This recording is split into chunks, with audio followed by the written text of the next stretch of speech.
Hello everyone, welcome to success with Rai academy. 28 जून 2023 के दैनिक जागरण के राष्ट्रीय संस्करण को आज के इस वीडियो में हम डिस्कस करेंगे। तो चलिए वीडियो को स्टार्ट करते हैं। और यहाँ पर हम सबसे पहले जो हेडिंग ले रहे हैं वो है कि विपक्षी एकजुटता, यानी कि 20 लाख करोड़ रुपए का घोटाला, उसकी गारंटी है। ये स्टेटमेंट दिया है प्रधानमंत्री नरेंद्र मोदी ने। और उन्होंने ये भी बताया कि किस तरीके से जो भाजपा गवर्नमेंट है केंद्र सरकार की इस समय, वो यूसीसी यानी कि यूनिफॉर्म सिविल कोड के पूरे तरीके से पक्ष में है। वहीं पर कुछ राजनीतिक पार्टियां इसे लागू करने नहीं देना चाहती हैं। तो इस न्यूज़ में हम यूसीसी के भी बारे में जानेंगे। सबसे पहले हम इस स्टेटमेंट के बारे में जान लेते हैं, जिसमें जो अगला लोकसभा चुनाव है उसको लेकर भाजपा और अन्य पार्टियां पूरी तरीके से तैयार हैं। और यहाँ पर प्रधानमंत्री मोदी ने उस संगोष्ठी को, उस बैठक को टारगेट किया जो अभी हाल ही में बिहार में आयोजित की गई थी विपक्षी पार्टियों की, जिसमें लगभग सभी विपक्षी पार्टियों ने हिस्सा लिया था। आम आदमी पार्टी वहां से बाइकआउट इसलिए कर गई थी क्योंकि वो ये चाहती थी कि कांग्रेस उसको दिल्ली में सपोर्ट करे, लेकिन कांग्रेस की तरफ से कोई उचित जवाब नहीं मिला। उसके बाद से अरविंद केजरीवाल ने वहां से बाइकआउट कर दिया था। बाकी कई राज्यों के मुख्यमंत्री, चाहे पश्चिम बंगाल हो या फिर पश्चिम बंगाल हो, उसके बाद फिर अभी जो कर्नाटक में चुनाव हुए थे उसमें जो जीत हुई है, कांग्रेस की गवर्नमेंट बनी है, वहाँ के मुख्यमंत्री ये सभी वहाँ पर मौजूद थे। इसमें जो कांग्रेस के अध्यक्ष हैं मल्लिकार्जुन खड़गे, बिहार के मुख्यमंत्री नीतीश कुमार और पंजाब के मुख्यमंत्री भगवत मान, इन लोगों सभी ने हिस्सा लिया और एकजुट स्वर में ये बोला था कि हम भाजपा को केंद्र की सत्ता से हटा देंगे। उसी को टारगेट यहाँ पर प्रधानमंत्री नरेंद्र मोदी ने किया था और वो एक कार्यक्रम को संबोधित कर रहे थे। कार्यक्रम का नाम था मेरा बुथ सबसे मजबूत। ये भाजपा के कार्यकर्ताओं को संबोधित कर रहे थे, उसमें उन्होंने ये बात बोली है। अब यहाँ पर हम मैप के माध्यम से समझने की कोशिश करते हैं। जब 2014 वाले चुनाव हुए थे लोकसभा वाले, उस समय भाजपा की स्थिति आप देखिए कुछ ही राज्यों में थी। उस समय राजस्थान में भी भाजपा की गवर्नमेंट थी और बहुत कम राज्यों में भाजपा थी। उसके बाद 2018 में यानी कि 19 वाले जो चुनाव आने वाले थे मार्च में, उस समय पूरे आप देख सकते हैं कि ये भगवा रंग में जो है वो भाजपा है, नीले रंग में कांग्रेस है और ग्रीन में अन्य पार्टियां हैं। इस तरीके से अब फिर से जब हम मार्च 2022 की स्थिति यहाँ पर दिखाई गई है कि 50% आबादी पर लगभग भाजपा शासित राज्य हैं, तो एक तरीके से भाजपा थोड़ी सी मजबूत कंडीशन में मानी जा रही है और इसी को टारगेट करने के लिए यहाँ पर विपक्षी पार्टी एकजुट हो रहे हैं। उसके बाद प्रधानमंत्री मोदी ने यह भी कहा कि समान नागरिक संहिता को देश की जरूरत बताई है उन्होंने, और इसके नाम पर कुछ दल मुस्लिम भाई बहनों को भड़का भी रहे हैं। और जबकि सुप्रीम कोर्ट भी इसके लिए बोल चुका है कि यूनिफॉर्म सिविल कोड की अब जरूरत है। तो बार बार यहाँ पर हम यूनिफॉर्म सिविल कोड की बात करते हैं। अभी आपने देखा होगा कि विधि आयोग ने, लॉ कमीशन ने एक सर्कुलर भी जारी किया था जिसमें 30 दिनों के लिए बुद्धिजीवियों से या फिर आम जनता से राय मांगी थी। तो हम यूसीसी के बारे में जानते हैं। देखिए यूसीसी यानी इसे हिंदी में हम बोलते हैं समान नागरिक संहिता, यूनिफॉर्म सिविल कोड। इसका देखिए मतलब क्या होता है। इसका मतलब होता है कि एक देश एक कानून, इसका नाम दिया गया है। यानी कि देश में रहने वाले सभी नागरिकों, चाहे वो किसी भी धर्म का हो, जाति का हो या फिर कोई भी हो, उसके लिए एक ही कानून लागू होगा। अगर यूसीसी लागू हो जाता है तो विवाह, तलाक, बच्चों को गोद लेना और संपत्ति के बंटवारे जैसे कई तमाम जो कानून हैं वो एक रूप के हो जाएंगे। ये जितने विषय हैं उन सभी के लिए, नागरिकों के लिए एक ही कानून हो जाएगा। इससे जो देश में समानता और एकता भी बढ़ेगी और संविधान के अनुच्छेद 44 के अंतर्गत राज्य अगर चाहें तो समान नागरिक संहिता लागू कर सकते हैं। ये आर्टिकल 44 में बताया गया है, लेकिन आर्टिकल 254B के तहत जब तक राष्ट्रपति इस पर हस्ताक्षर नहीं कर देते हैं तब तक ये कानून नहीं बन सकता है। लेकिन अब केंद्र सरकार ही सीधे यूसीसी पूरे देश में लागू करना चाहती है। नेक्स्ट न्यूज़ पर आते हैं। सीएम केजरीवाल के आवास में हुए नवीनीकरण का होगा कैट ऑडिट। अब देखिए जो मुख्यमंत्री हैं दिल्ली के, उन्होंने जो पुनर्निर्माण हुआ उनके मुख्यमंत्री आवास का, उसमें कई अनियमितताएं बरती गई हैं। मनचाहा फंड रिलीज़ किया गया है और कई चीज़ों को, मानकों को दरकिनार किया गया है। तो इस तरीके के आरोप लगाते हुए जो उपराज्यपाल हैं सक्सेना जी, उन्होंने 24 मई को केंद्रीय गृह मंत्रालय को एक रिपोर्ट भेजी थी कि इसका ऑडिट कराया जाए, और अब उसके बाद इसमें एक संस्तुति जो की गई थी उसको मान लिया गया है और कैग इसकी जांच करेगा। अब कैग इसकी जांच क्यों करेगा? अब कैग इसकी जांच इसलिए करेगा क्योंकि कैग सबसे बड़ी संस्था है ऑडिट करने की इंडिया में। कैग का फुल फॉर्म होता है, यानी कि सीएजी का फुल फॉर्म होता है controller and auditor general of India. देखिए, भारतीय संविधान के अध्याय 5 द्वारा स्थापित एक प्राधिकारी संस्था है और जो भारत सरकार तथा सभी प्रादेशिक सरकारों यानी केंद्र सरकार, जो केंद्रीय प्रदेश हैं के सभी तरह के लेखों का ये ऑडिट करता है। यह सरकार के स्वामित्व वाली कंपनियों का भी ऑडिट करता है। आपको पता होना चाहिए कि जो कैग होते हैं उनकी जो नियुक्ति होती है वो संस्तुति पर की जाती है और शपथ दिलाया जाता है राष्ट्रपति द्वारा। अगर हम बात करें वर्तमान में कौन है कैग, तो वो हैं गिरीश चंद्र मुर्मू, जो 8 अगस्त 2020 से कैग हैं। और सबसे पहले इंडिया के सबसे पहले कैग कौन थे? वो थे वी नरहरि राव, पहले सीएजी थे। ये इंपॉर्टेंट है, आप याद रखिएगा। और ये जो पिक आप देख रहे हैं आवास की, यही मुख्यमंत्री आवास जिसका पुनर्निर्माण चल रहा था, जिसकी वजह से पूरा बवाल मचा हुआ है। नेक्स्ट न्यूज़ है, पाक के समक्ष आतंकवाद का मुद्दा उठाता रहेगा अमेरिका। देखिए, अमेरिका के विदेश विभाग ने कहा है कि वाशिंगटन लगातार पाकिस्तान से लश्कर-ए-तोयबा और जमात-उद-दाव जैसे सभी आतंकी समूहों को स्थायी रूप से खत्म करने के लिए कदम उठाने का आह्वान करता रहेगा।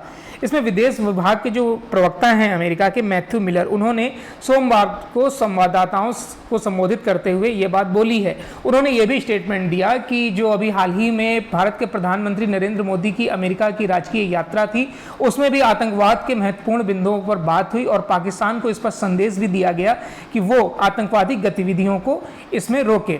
अभी हाल ही में आपने देखा होगा कि एक आतंकवादी को अंतर्राष्ट्रीय आतंकवादी घोषित किया जाना था यूएन द्वारा, लेकिन सुरक्षा परिषद द्वारा, लेकिन चीन ने वीटो पावर का इस्तेमाल करके उसे रोक दिया। यानी कि चीन कहीं ना कहीं पाकिस्तान को सपोर्ट करता है। इस बात को भी यहाँ पर मैथ्यू मिलर ने कहा है कि कुछ कंट्री ऐसी हैं जो आतंकवाद को कहीं ना कहीं पाकिस्तान के अलावा भी बढ़ावा दे रही हैं।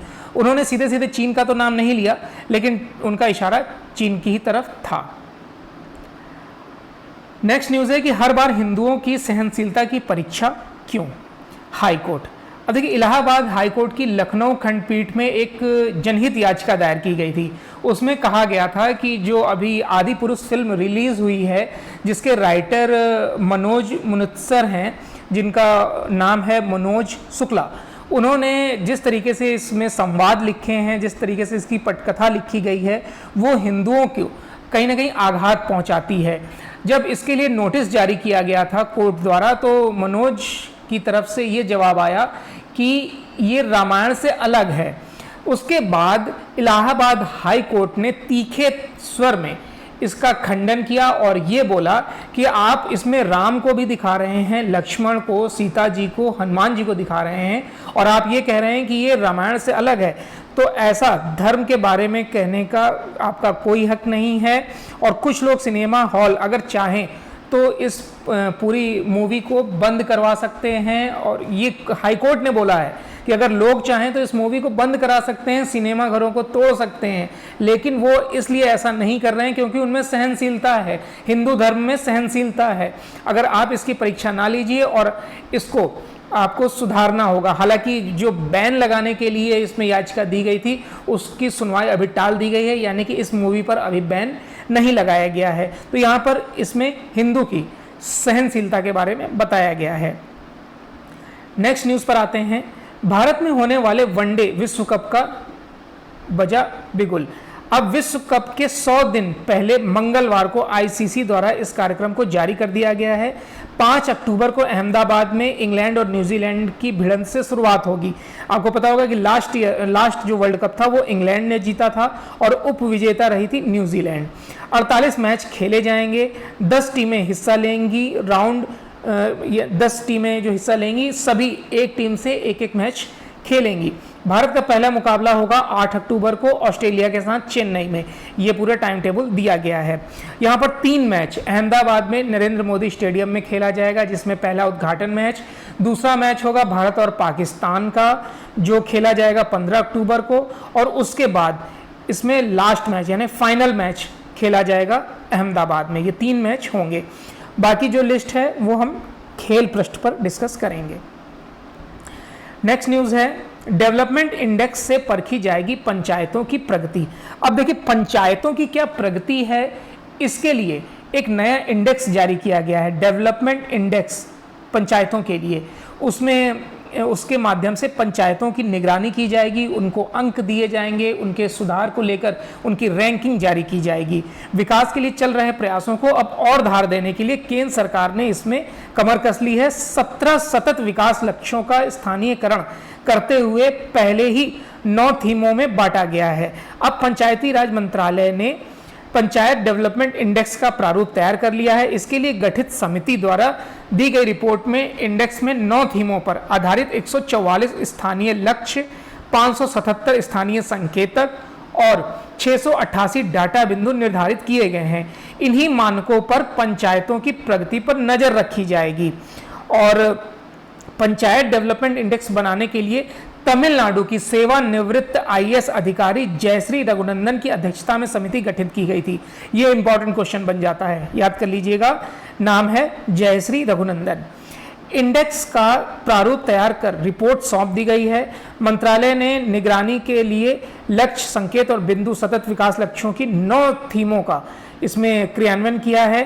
थीम जो होंगी वो होगी गरीब मुक्त और उन्नत आजीविका पंचायत, स्वस्थ पंचायत, बाल हितैषी पंचायत, पर्याप्त जल वाली पंचायत, स्वच्छ एवं हरित पंचायत, आत्मनिर्भर बुनियादी ढांचा युक्त पंचायत, सामाजिक रूप से संरक्षित पंचायत, सुशासित पंचायत और महिला हितैषी पंचायत। यानी कि यहाँ पर बच्चों को भी कवर किया गया है, महिलाओं को कवर किया गया है, लोकेलिटी को कवर किया गया है, बुनियादी जरूरतों को कवर किया गया है, स्वच्छ जल को कवर किया गया है, पर्यावरण को कवर किया गया है। मतलब सभी जितने भी मानक हैं 9 मानकों को यहाँ पर तय किया गया है। और माना जा रहा है कि समिति ने जो फ्रेमवर्क तैयार किया है वह पंचायतों के विकास का आधार बनेगा। इंडेक्स का प्रारूप जारी करने के साथ ही नई दिल्ली स्थित विज्ञान भवन में कार्यशाला आयोजित की गई थी। नेक्स्ट न्यूज है कि बंगाल सरकार ने एनसीआरबी यानी कि नेशनल क्राइम रिकॉर्ड्स ब्यूरो को दिए राजनीतिक हत्याओं के गलत आंकड़े। देखिए बंगाल सरकार की ओर से नेशनल क्राइम रिकॉर्ड्स ब्यूरो यानी एनसीआरबी को राज्य में राजनीतिक हिंसा व हत्या की घटनाओं के गलत आंकड़े दिए हैं। विश्वनाथ गोस्वामी की ओर से सूचना का अधिकार कानून के तहत मांगी गई जानकारी में इसका पर्दाफाश हुआ है। एनसीआरबी की रिपोर्ट के मुताबिक बंगाल में 2021 में राजनीतिक हत्या की 7 घटनाएं हुई थी। वहीं आरटीआई के तहत मिली जानकारी से पता चला है कि बंगाल में 9 जिलों में राजनीतिक हत्या की 49 घटनाएं हुई हैं। एनसीआरबी की रिपोर्ट में बंगाल में राजनीतिक हिंसा की सिर्फ 34 घटनाओं का उल्लेख किया गया है, जबकि आरटीआई की जानकारी से पता चला है कि लगभग 840 घटनाएं हुई हैं। तो यानी कि पूरी तरीके से यहाँ पर गलत आंकड़े दिए गए हैं। एनसीआरबी का फुल फॉर्म फिर से जान लीजिए, national crime records bureau. Next news पर आते हैं कि पूरे देश में सबसे सस्ता है दिल्ली में इलेक्ट्रिक वाहन चलाना। ये स्टेटमेंट दिया है केजरीवाल ने और मुख्यमंत्री ने 42 इलेक्ट्रिक वाहन चार्जिंग स्टेशन की भी दिल्ली में शुरुआत करी है और अब वहां पर टोटल चार्जिंग स्टेशनों की संख्या बढ़कर 53 हो गई है। देखिए जो मुख्यमंत्री हैं अरविंद केजरीवाल, उन्होंने बोला कि इलेक्ट्रिक वाहन यानी कि ईवी इलेक्ट्रिक व्हीकल चलाना देश में पूरी तरीके से सस्ता है और उससे भी सस्ता दिल्ली में है। अगर हम बात करें दिल्ली में, अगर आप पेट्रोल से स्कूटर चलाते हैं तो आपका प्रति किलोमीटर खर्च आता है 1.75 रुपये और वहीं पर अगर आप इलेक्ट्रिक स्कूटर चलाते हैं तो आपका खर्च आता है सिर्फ 7 पैसे प्रति किलोमीटर। वहीं पेट्रोल कार का अगर आप इस्तेमाल करते हैं तो आपको 7 रुपये प्रति किलोमीटर का खर्चा आता है और इलेक्ट्रिक कार चलाते हैं तो सिर्फ 36 पैसे का खर्चा प्रति किलोमीटर आता है। तो ये बहुत बड़ी बचत है। केजरीवाल ने इस तरफ इशारा किया। उन्होंने 42 ईवी चार्जिंग स्टेशन की शुरुआत भी करी। देश भर के 1/3 चार्जिंग स्टेशन दिल्ली में हैं और आधे से ज़्यादा इलेक्ट्रिक वाहन दिल्ली में चल रहे हैं। उन्होंने कहा कि अब दिल्ली में 53 स्थानों पर चार्जिंग स्टेशन भी स्थापित किए जा चुके हैं। 4646 चार्जिंग पॉइंट और 250 बैटरी स्वैपिंग स्टेशन स्थापित हैं। यानी कि एक जो इलेक्ट्रिक चार्जिंग पॉइंट होता है उसमें कम से कम 50 से ज़्यादा चार्जिंग पॉइंट होते हैं, यानी एक साथ 50 से 60 गाड़ियाँ चार्ज हो सकती हैं। और उन्होंने ये भी कहा कि प्रदूषण भी काफ़ी हद तक साफ़ हुआ है। वायु प्रदूषण जो 2014 के मुकाबले पहले जो 2014 में 10 पीएम था वो अब 2.5 पीएम तक पहुंच गया, यानी कि 30% तक की इसमें कमी आई है। और जो नए चार्जिंग पॉइंट स्टार्ट किए जा रहे हैं और जिस तरीके से इलेक्ट्रिक व्हीकल बढ़ रहे हैं उसकी वजह से इसमें और कमी आएगी। चलिए नेक्स्ट न्यूज़ पर आते हैं। जीएसटी पंजीकरण प्रक्रिया आसान बनाने के लिए सेवा केंद्र हुआ शुरू। दिल्ली सरकार के व्यापार एवं कर विभाग ने केंद्रीकृत जीएसटी पंजीकरण सेल यानी कि सेवा केंद्र की स्थापना के साथ जीएसटी पंजीकरण प्रक्रिया में सुधार की दिशा में महत्वपूर्ण कदम उठाया है। इस नई पहल का उद्देश्य जीएसटी पंजीकरण प्रक्रिया को सुव्यवस्थित करना, डीम्स पंजीकरण को कम करना और कर चोरी से निपटना, ताकि सरकार का राजस्व इसमें बढ़ सके। एक न्यूज़ और है कि SOL यानी कि स्कूल ऑफ ओपन लर्निंग के लिए दिल्ली DU में 17,000 से अधिक छात्रों ने पंजीकरण कराया है। अब DU में दाखिले की दौड़ तो चल रही है, आपको पता होगा, वहाँ पर एडमिशन भी लेना बहुत टफ होता है, कठिन कार्य होता है।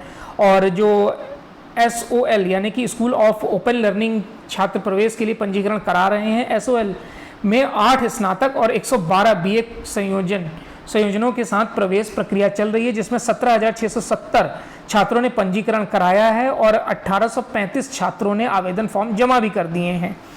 SOL के BA प्रोग्राम में सर्वाधिक 7,781 छात्रों ने प्रवेश के लिए पंजीकरण कराया है। नेक्स्ट न्यूज़ पर आते हैं कि सड़क नेटवर्क में अमेरिका के बाद दूसरे नंबर पर है भारत। ये स्टेटमेंट दिया है नितिन गडकरी ने, केंद्रीय मंत्री हैं, केंद्रीय सड़क परिवहन एवं राजमार्ग मंत्री हैं। उन्होंने कहा है कि पिछले 9 वर्षों में जो देश में सड़क का नेटवर्क बढ़ा है उसमें 59% की बढ़ोतरी हुई है, 59% की बढ़ोतरी हुई है, और जो अमेरिका के बाद दूसरे स्थान पर है। 2013-14 के अगर आंकड़ों की बात करें तो सिर्फ इंडिया में 91,287 किलोमीटर सड़क थी, जो अब यानी कि 2022-23 में 1,45,240 किलोमीटर हो गई है।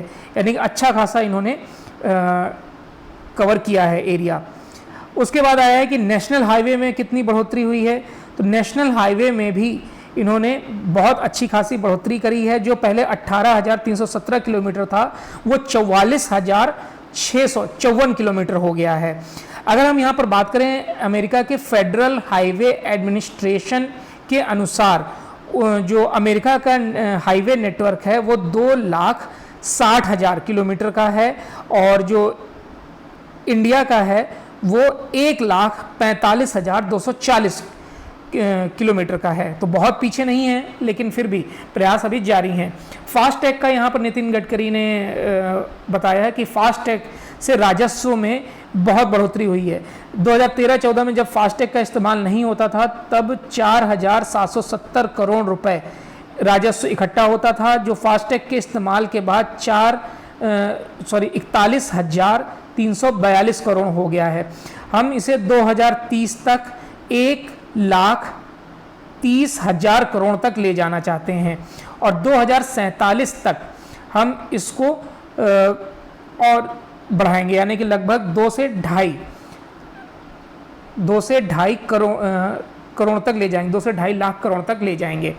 इसमें एक और पॉइंट यहाँ पर बताया गया है कि अभी पहले क्या होता था, जब फास्टैग नहीं था तब किसी भी टोल को क्रॉस करने में कार को या ट्रक को 3 मिनट लगते थे। उसके बाद जब से फास्टैग इस्तेमाल हो रहा है तब से सिर्फ 37 सेकंड लगते हैं, जिसे हम 2030 तक 30 सेकंड लाना चाहते हैं, यानी कि इसमें और प्रक्रिया तेज होगी और इस प्रक्रिया से 70,000 करोड़ रुपए के ईंधन की भी बचत प्रति वर्ष हो रही है। नेक्स्ट न्यूज़ पर आते हैं। कश्मीर से केरल तक के हालात पर देश में राजद्रोह कानून जरूरी। विधि आयोग, जो विधि आयोग के 22वें विधि आयोग के अध्यक्ष हैं ऋतुराज अवस्थी, उन्होंने बोला है कि औपनिवेशिक कानून को हटाने की मांग के बीच विधि आयोग के अध्यक्ष जस्टिस ऋतुराज अवस्थी ने राजद्रोह कानून का खुलकर समर्थन किया है। उन्होंने ये भी बोला कि देश की जो मौजूदा स्थिति है, जिस तरीके के बयान दिए जाते हैं, चाहे इंडिया में हो चाहे बाहर हो, उन सभी बयानों को देखते हुए राजद्रोह कानून को और सख्त बनाने की ज़रूरत है और इसे लागू किए जाने की ज़रूरत है। हालांकि अभी सुप्रीम कोर्ट द्वारा इस पर रोक लगाया गया है, लेकिन उन्होंने बोला है कि जिस तरीके से स्थितियां बन रही हैं, सुप्रीम कोर्ट इससे जल्दी ही रोक हटा लेगा और फिर से राजद्रोह कानून को नए रूप में लागू किया जाएगा। नेक्स्ट न्यूज़ पर आते हैं कि G20 शिखर सम्मेलन के दौरान किसी भी आतंकी हमले से निपटने के लिए NSG तैयार। अब देखिए, NSG और NOF ने फरवरी में, चेन्नई में फरवरी में एक संयुक्त युद्धाभ्यास किया था जिसका नाम था तर्कस। उसमें इसीलिए अभ्यास किया गया था क्योंकि जो G20 की बैठक होगी सितंबर में, उसमें किसी तरीके की आतंकवादी घटना ना हो पाए और इसमें अमेरिका के स्पेशल ऑपरेशन फोर्स के साथ भी जो संयुक्त अभ्यास हुआ था उसके भी अनुभवों को यहाँ पर साझा किया गया। मानेसर में NSG और NOF के एक्सचेंज कार्यक्रम में रासायनिक, जैविक, रेडियोलॉजिकल, न्यूक्लियर और विस्फोटक पदार्थों से प्रभावी रूप से निपटने के ऑपरेशन संबंधी तैयारियों की भी यहाँ पर समीक्षा की गई थी। इसमें यह भी बताया गया कि जो G20 सम्मेलन है उसके दौरान सुरक्षा की तैयारियाँ कैसी रहेंगी और कैसा इसमें पूरा प्रबंधन किया जाएगा। G20 की अध्यक्षता आपको पता होगा इंडिया को मिली हुई है 1 दिसंबर 2022 से 30 नवंबर 2023 तक अध्यक्षता मिली है और टैगलाइन रखी गई है वसुधैव कुटुंबकम। G20 समूह जो है वो विश्व की अर्थव्यवस्थाओं का है, जो अच्छी अर्थव्यवस्थाएं हैं, मजबूत अर्थव्यवस्था है। उसमें जी समूह में कौन कौन से देश हैं ये जान लीजिए। अर्जेंटीना है, ऑस्ट्रेलिया है, ब्राज़ील, कनाडा, चीन, यूरोपीय union, France, Germany, Bharat, Indonesia, Italy, Japan, Mexico, रूस, सऊदी अरब, दक्षिण अफ्रीका, दक्षिण कोरिया, तुर्की, यूनाइटेड किंगडम और अमेरिका शामिल हैं। यानी 19 देश हैं और एक यूरोपीय यूनियन इसमें शामिल है। नेक्स्ट न्यूज़ है, उत्तराखंड में 8 सप्ताह में लोकायुक्त की नियुक्ति करे सरकार। देखिए, उत्तराखंड में अभी तक लोकायुक्त की नियुक्ति नहीं हुई है और इसको लेकर नैनीताल हाईकोर्ट ने सख्त संदेश दिया है और इस मामले में सरकार की निष्क्रियता को केंद्रीय लोकपाल एवं लोकायुक्त अधिनियम 2013 की धारा 63 का उल्लंघन माना है। आपको पता होना चाहिए कि लोकायुक्त की नियुक्ति के इस संस्था को आवंटित 36.95 करोड़ के बजट में से 29 करोड़ रुपए खर्च भी हो गए हैं, लेकिन नियुक्ति नहीं हुई है। जब तक लोकायुक्त की नियुक्ति नहीं होगी तब तक एक भी रुपए संस्था के कोष से नहीं निकाला जाएगा। ये यहाँ पर नैनीताल हाईकोर्ट ने स्पष्ट संदेश दिया हुआ है। लेकिन लोकायुक्त का जो कार्य होता है वो राज्य की जो कार्यशैली होती है या राज्य के जो कार्य होते हैं उनकी निगरानी करना होता है। तो उत्तराखंड के बारे में जान लीजिए। उत्तराखंड के जो हमारे गवर्नर हैं वो हैं गुरमीत सिंह, मुख्यमंत्री हैं पुष्कर सिंह धामी, कैपिटल है देहरादून। नेक्स्ट न्यूज़ पर आते हैं कि स्कूली शिक्षा में सुधार के लिए छत्तीसगढ़ को मिले हैं 2,460 करोड़ रुपए। स्कूली शिक्षा को बेहतर यानी कि आधारभूत जो ढांचे हैं उसमें सुधार के लिए सीनियर सेकेंडरी स्तर पर विज्ञान और वाणिज्य की शिक्षा को प्रोत्साहन के लिए वर्ल्ड बैंक ने छत्तीसगढ़ को लगभग 2,460 करोड़ रुपए की राशि मंजूर की है। इस परियोजना से गरीब और कमजोर वर्ग से आने वाले लगभग 40 लाख छात्र लाभान्वित होंगे। वर्ल्ड बैंक की इस परियोजना से कक्षा 1 से 12वीं तक के लगभग 600 मॉडल स्कूल को विकसित किया जाएगा और माध्यमिक स्तर पर विज्ञान और वाणिज्य की शिक्षा को प्रोत्साहन दिया जाएगा। छत्तीसगढ़ के बारे में जान लीजिए। यहाँ के मुख्यमंत्री हैं भूपेश पटेल, मुख्यमंत्री और गवर्नर हैं विश्वभूषण हरिश्चंद्र, कैपिटल है रायपुर। नेक्स्ट न्यूज़ पर आते हैं।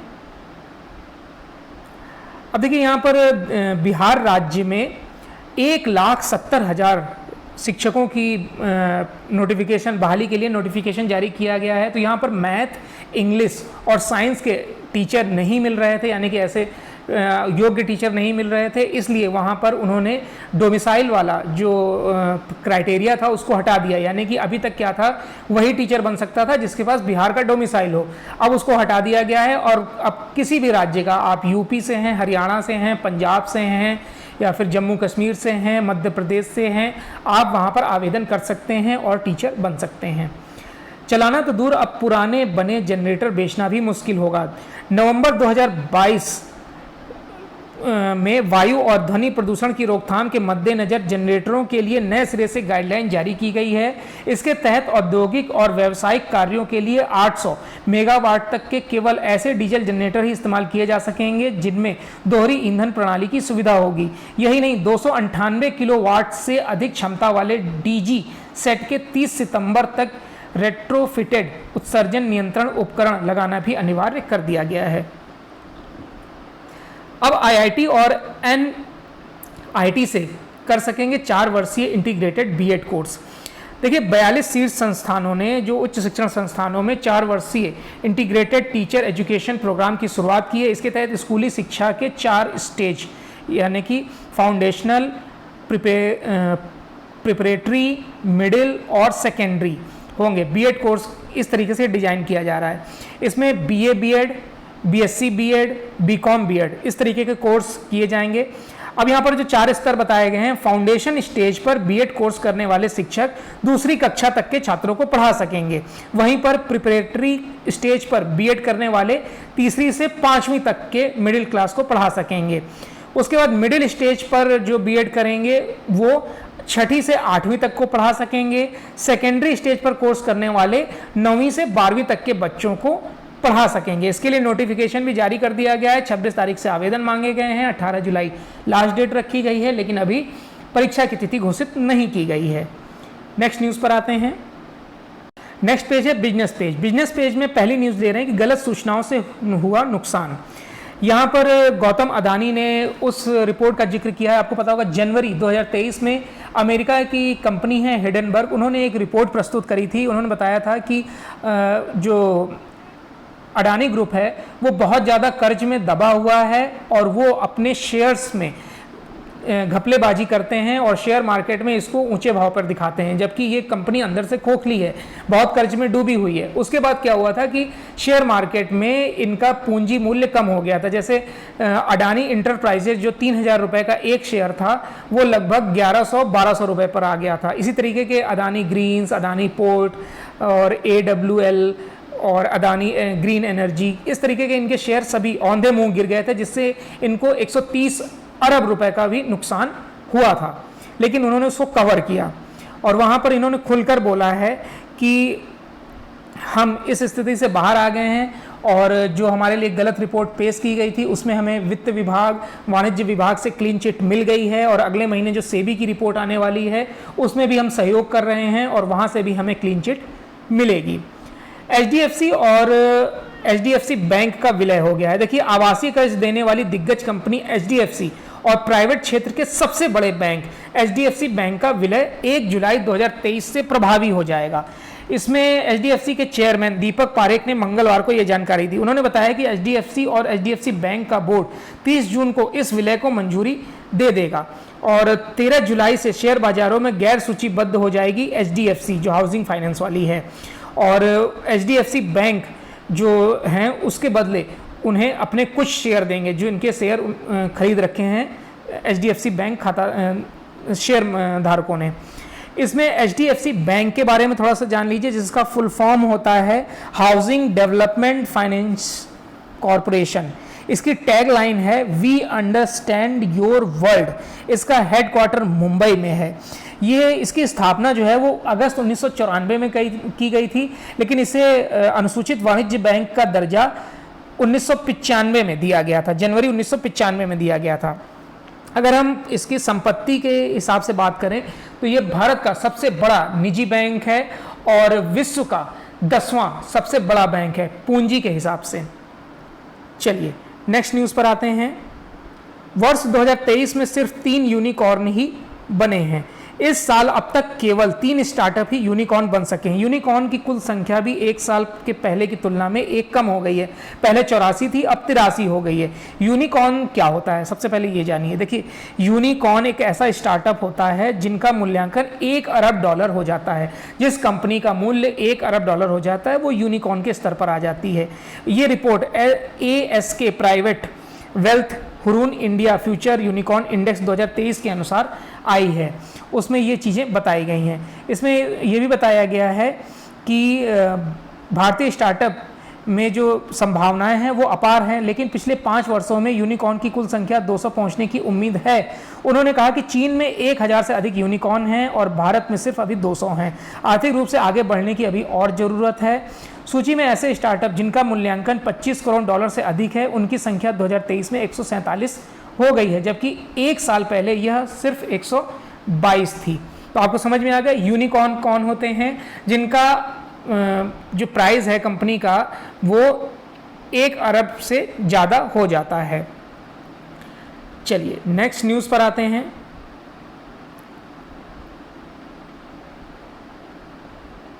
मिनी इंडिया जैसे SCO सचिवालय का नई दिल्ली हॉल। जयशंकर, भारत की अध्यक्षता में अगले माह होने वाली SCO सम्मेलन से पहले मंगलवार को यहां संगठन के मुख्यालय में नई दिल्ली हॉल का उद्घाटन किया गया। विदेश मंत्री एस जयशंकर ने SCO सचिवालय में स्थित द नई दिल्ली हॉल को मिनी इंडिया के समान करार दिया। संघाई सहयोग संगठन का सचिवालय बीजिंग में है। संगठन के 6 संस्थापक सदस्य हैं, चीन, रूस, कजाकिस्तान, किर्गिस्तान, ताजिकिस्तान व उज्बेकिस्तान में भवन पहले ही इसका मुख्यालय है, जो इन देशों की संस्कृति और अनूठी विशेषताओं को दर्शाता है। भारत ने 4 जुलाई से डिजिटल माध्यम से शुरू होने जा रहे SCO सम्मेलन ने पहले आधिकारिक रूप से नई दिल्ली हॉल का उद्घाटन किया है। अब न्यूयॉर्क में भी दीपावली पर छुट्टी होगी। श्रीलंका को भारत के विरुद्ध इस्तेमाल नहीं होने देंगे, विक्रम सिंघे। देखिए, श्रीलंका के जो राष्ट्रपति हैं रानिल विक्रमसिंघे ने कहा है कि वो अपने देश को भारत के विरुद्ध किसी भी प्रकार के खतरे के अड्डे के रूप में इस्तेमाल नहीं होने देंगे। ब्रिटेन और फ्रांस की आधिकारिक यात्रा के दौरान विक्रमसिंघे ने सोमवार को फ्रांस की सरकारी मीडिया को दिए गए साक्षात्कार में जोर देकर कहा है कि उनका देश तटस्थ है और चीन के साथ कोई सैन्य समझौता नहीं किया गया है। जिस तरीके से आपको पता होगा श्रीलंका में आर्थिक हालात बिगड़े थे और उसके बाद जिस तरीके से भारत ने श्रीलंका की मदद की थी, उसके बाद ऐसी बातें आना स्वाभाविक हैं। चलिए, तो ये आज का। उससे पहले आप ये स्क्रीनशॉट अगर चाहें तो ले सकते हैं। ये वर्ल्ड कप जो होने वाला है उसकी स्कीम है, ये कौन से मैच कब कहाँ किसके साथ होंगे। तो ये आज का 28 जून 2023 का दैनिक जागरण का राष्ट्रीय संस्करण था। आई होप आपको वीडियो अच्छा लगा होगा। अगर वीडियो अच्छा लगा हो तो लाइक और शेयर कर दीजिएगा। वीडियो देखने के लिए धन्यवाद।